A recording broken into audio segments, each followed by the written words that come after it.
ഇങ്ങനെ കഞ്ചാവും ഇങ്ങനെ ഉപയോഗിക്കുന്ന കുഞ്ഞുങ്ങളെ ഞാൻ എൻ്റെ കൂടെ കൂട്ടും, എൻ്റെ വീട്ടിൽ താമസിക്കും. അത് നിരന്തരമായി ചെയ്യാറുള്ള ഒരു കാര്യമാണ്.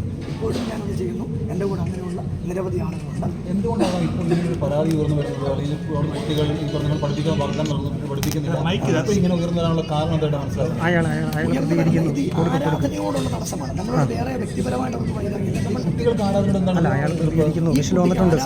ഈ കുട്ടിയുടെ കാര്യത്തിൽ എനിക്കറിയില്ല. കുട്ടിയാണല്ലോ പരാതിക്കാരനാദ്യത്തെ. അല്ല, ആരാധനയ്ക്കെതിരെ മർദ്ദനത്തിൽ ഒരു വിവരവും കിട്ടിയിരുന്നില്ല.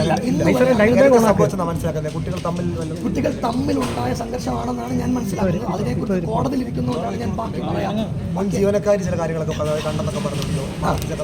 അല്ല, കുട്ടിയും അതിനെക്കുറിച്ച് കൃത്യമായിട്ട് ധാരണ പറഞ്ഞതായിട്ട് ഞാൻ ഇതെല്ലാം മാധ്യമങ്ങളിലൂടെ അറിയുന്ന അറിവാണ്.